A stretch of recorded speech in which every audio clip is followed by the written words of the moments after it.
The Army's gonna let you pick what you do in the Army as long as you qualify for it and it's available. It's a good idea to probably make sure that what you do pick is a good one.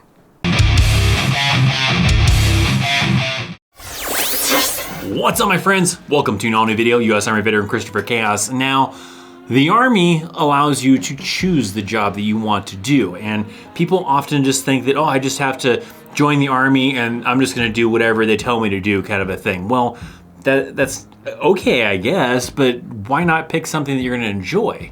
As long as your ASVAB scores are good enough for that MOS and it's an MOS that's available to go into, then you can pick that MOS and know what you're going to do.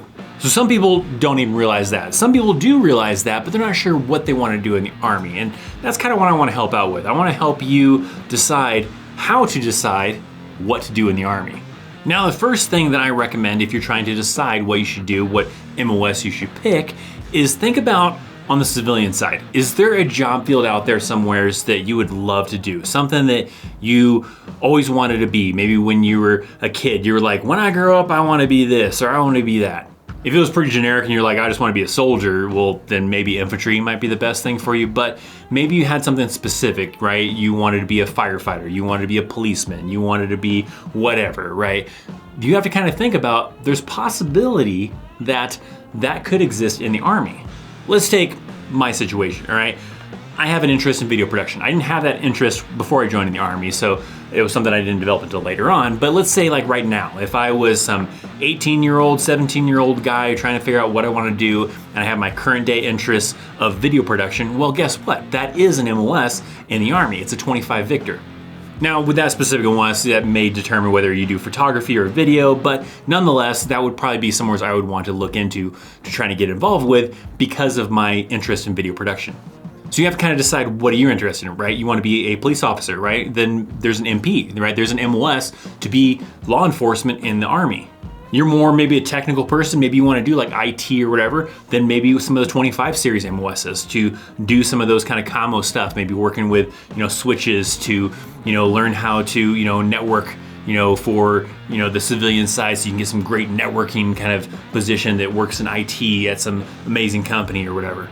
Maybe it's in the medical field. Maybe you want to get into one of those 68 series MOSs to learn some of the medical stuff to transition over into the civilian side, into the medical field. There's a ton of examples, right? But that's the key thing, is think about what do you want to do on the civilian side? Maybe the Army is just a stepping stone. Maybe it's something so that you can join the Army, get the experience, and then move on to something equivalent to that in the civilian sector. So think about it. What do you want to be? What did you always want to do? What did you always want to be? And do a Google search, look it up, and see, is that an MOS? Is that a job that translates in the United States Army? If so, then that might be the perfect MOS for you. So that's one way to kind of consider how to decide what to do in the Army, what MOS to pick. Maybe you're on the side of, I don't know what I want to do, right? You don't have anything set, right? You're like, I don't want to do this, I don't want to do that, I don't know what I want to do. In those cases, my recommendation personally would be to maybe think about something that translates well over to the civilian side. So looking at an MOS that, hey, my experience in the Army in this MOS would allow me to get a great civilian equivalent job on the civilian side. Certain things like IT field, right? Some of the 25 series, like a 25 Bravo, right? So the experience you get, you could translate that easily onto the civilian side because it's kind of the same experience. You pick something like, let's say, CBRN, right? There may be certain skills in that kind of MOS for chemical and biological and everything like that that may transition into certain lab type of things or certain other, maybe somewhat related kind of civilian jobs, but probably a lot of that stuff is probably only kind of really good for the Army. That may also be the case for, like, let's say a 19 kilo, right? You're a tanker, you can't really translate that into a whole lot on the civilian side. There's certain skills you might learn as that 19 kilo that'll help you with other things, but there's nothing like directly, right? You can't go from being a tanker in the Army to being a tanker in the civilian world. So that's one possible thing you can kind of look at. Another possible one in that same kind of scenario of you don't know what you want to do is to look at something that maybe sounds fun, something that sounds entertaining. Maybe 19 kilo does sound exciting to you and you're like, I don't really know what I want to do, but I don't want to enjoy something or something. I want to find something that I'm gonna have fun doing. And maybe working around tanks is something that sounds fun to you, or being an infantryman or being a scout or whatever the case might be. So in that case, maybe you do want to find an MOS that sounds fun to you, something that sounds like it'll be interesting and you have a good time doing possibly. And then worst case scenario, let's say you hate it, right? You get into the Army, you come in as a 19 kilo and you realize, I hate the smell of the fuel that comes out of the tank, right? I hate the cramped space inside the tank. I hate this or that, or whatever. And then you can choose to reclass later on. Now that's not often something you can do like right away. That's probably gonna be something like you have a 4-year contract, and when you get to year 3 of your contract, now you're kind of eligible to re-enlist, and you want to change MOSs then, but re-enlist to stay in the Army because you're gonna have to probably extend your contract out for another 3 years, 2 years, 4 years, whatever the case might be. That also still has the same requirements, right? You have to have ASVAB scores that kind of, line up to it based on what you scored when you originally came in. That MOS has to be available for you to be able to go into, the opening slots or whatever the case might be. If you don't have a high enough score on the ASVAB, you can retake it even while you're in the Army to be able to improve your score, so that way maybe you can reclass to that.